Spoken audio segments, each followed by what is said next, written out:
everybody, it's Detroit Alley Cat and welcome back to my channel. I am so excited because today is Spooky Saturday and we are going to get spooky. So, everyone, relax, grab your blanket, your favorite Halloween blanket, get yourself a cup of hot tea because that's what's supposed to save you from the evil virus out there, and snuggle in for a spooky story, and hopefully I tell it very good. Alright, so without further ado, let's get spooky. So before I get started, I just would like to ask you if you could click like and leave a comment or subscribe, because that would be really awesome. I like to see a lot of people interact with my channel, so I know that I'm giving you good content. If you don't like what I'm talking about, then let me know if there's something different, or, you know, go to the other channel. So I am so thankful for those of you that do want to be here with me, and let's talk about it. So when I first started this channel, I wanted to do things in Michigan. And one of the first things I found, the witch's curse on Pere Cheney.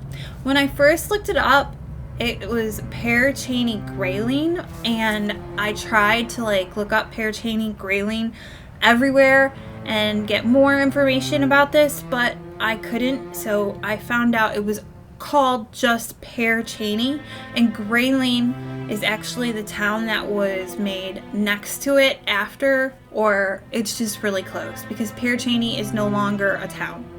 But the interesting thing about Pere Cheney is it's a ghost town, and it has only one thing remaining, and it's a cemetery.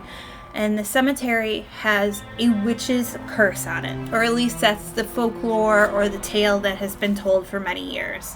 So let me tell you about what the curse is.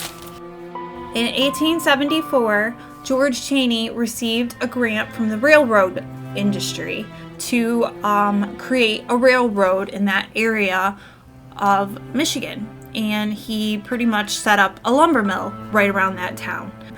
So that is how Pere Cheney became a town. And Pere Cheney had its own post office, its own school, its own little shopping area. It was a town. There were 1,500 settlers at that time, and all of them worked at the lumber mill or worked on the railroad. And those who didn't were basically the family of these people, and the main industry was the railroad. But 43 years later, this town would be empty. No one, not one person would be there. Nothing but the buildings and the cemetery would remain. Most of the people in the town actually were dead, or they moved away. And the reason that most of the people were dead in the town, in 1893, diphtheria actually came into the town and killed most of the people. Diphtheria is actually an infection of the lung or the respiratory, and basically what it does is it starts like a pneumonia kind of an effect, and eventually you feel like you're going to suffocate to death. And as strange as it is that I'm talking about this right now, this diphtheria actually hit young children the hardest. So this cemetery in Pere Cheney, I hope I'm saying it right, is mostly of children. And you will see many of the tombstones are of very young children that got the diphtheria. Eventually, a vaccination for diphtheria was made, but I believe it was actually made after all the people in this town had died or moved away, but there was a vaccination for diphtheria. So let's talk about the theories of what actually happened to this town. Scientifically, we know that they got diphtheria, and at that time there was not a lot of science, and they didn't know a lot about virus and bacteria and what causes that. So there always were other things that they would think about that would cause it. Like back in the day, they thought that a plague you could try to get away from a plague by, not being around things that smelled bad, or I don't know. They didn't think about things as the way they do now. So the two different theories was that a witch cursed the land, and we'll talk about that in a minute. And the second theory was actually that there was an Indian tribe that George Cheney stole the land from to create a lumber, that lumber mill that I told you about. And when they stole the land from them, they actually cursed them, and it was stolen land, and the tribe cursed them. So I tried to look up factual stuff about this and actually find out about the witch, and this is what I found out about the witch. So the witch actually was somebody that lived in the town and had a child out of wedlock. And because back then you just don't have children out of wedlock, I guess that's not how you did it back in 1819 or 1892. So what they did, they banished her, and they banished her child that she actually had. And for those of you that live in Michigan, you guys know that the weather here in Michigan in the cold months is very harsh, and so the child died of exposure. And so the story goes that this young woman cursed the ground that they were living on and said, you will all die, and everybody that is related to you will die, and your children will die. And so diphtheria happened, and what happened is they found this woman, they caught her, and there's a tree in this town, and this tree is really creepy, and it was called a lynching tree. So it's actually referred to as a lynching tree in the things that I read. So I'm guessing that more than one person was hung on this tree, but they actually hung this witch on the tree, and it looks like a tree that you would hang people on, and they buried her underneath the tree. And now the theory is that nobody can live on that land, and it's cursed by the witch. So those are the two different theories. So Pere Cheney, actually it's pronounced Pere Cheney, I don't know. Pere Cheney is, parts of it is still actually up.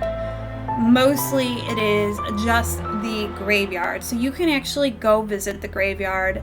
You have to be there between 9 a.m. and sundown. And if you don't, they'll call the police. There have been reports that there's a man that goes out there and shoots a gun after 9 o'clock, and it's kind of dangerous. They have people that watch the grounds, and they go and they check to make sure people aren't out there, because this graveyard is still there and it still has tombstones. So there's been a lot of vandalism and looting and stuff. So it's weird. Relatives of these families, what they've done is taken stones and piled them up in a pyramid, which I've actually seen before, but I had no idea what that meant. They do that wherever the tombstones have been stolen, or they fell apart, or whatever, they were destroyed, and that's just to mark the grave of their relatives, which I think is pretty cool. So a lot of people have gone out there, famous ghost hunters, paranormal people have gone out there, and it's reported that when you go stand by the tree, that you actually start choking and you can't talk because the witch is cursing you, and it's making you drown, which is what diphtheria did. It's also reported that there were cold spots, and that they see apparitions, and they can hear children laughing through the night.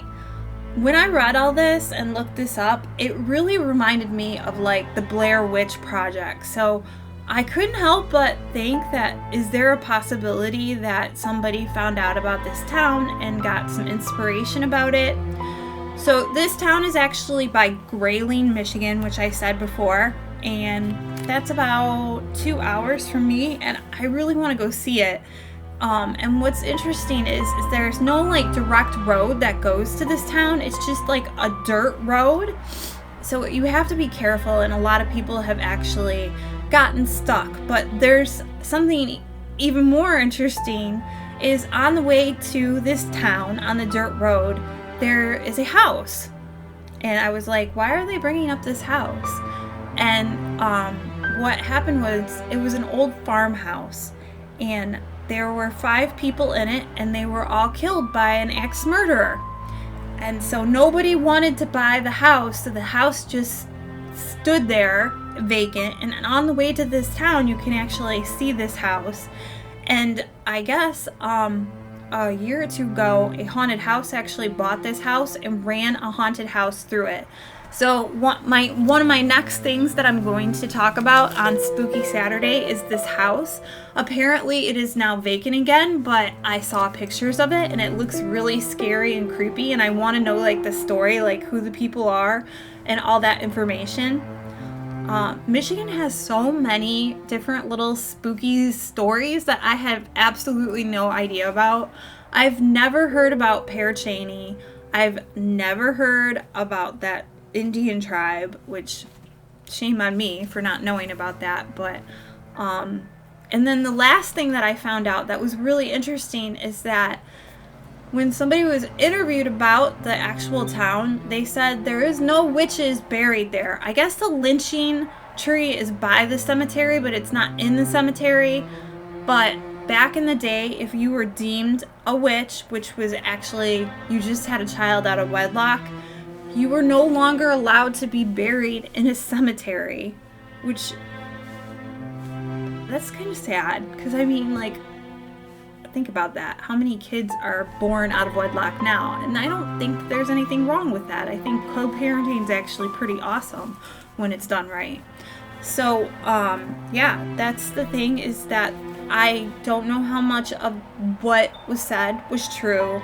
These are all like speculations, but what is true for sure is that this town actually existed and was built in 1874. By 1901, only 25 people lived there, and by 1918, everyone was gone, and most of the people died. I guess like 90% or something like that. So if you are ever interested in seeing the haunted witch cemetery, the witch curse cemetery, go check out Pere Cheney. Okay, so I do have some more fun facts about this town.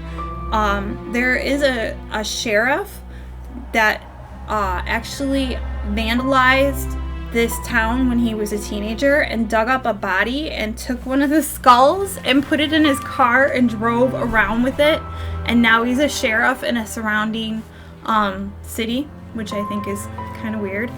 Also, in 1945, a relative of one of these people that lived in the town actually sent for the body to be excavated. I hope that's the right word. And they took the body and they took it to Chicago and buried it there, which is pretty interesting too. So I hope you enjoyed my story about the witch's curse. I don't know how many times I've said that, probably a lot, to make myself look really awkward. But I thought it was worth talking about, and it was really neat finding out about the house that's actually on the way up there. So I'm going to find out more information about that. I hope everyone's doing well. I hope you enjoyed my story, and I will throw in as many pictures as I can. Hopefully by this time you've seen a bunch of pictures. So yeah, thank you for watching, and thank you for being part of my channel, and have an amazing Saturday night.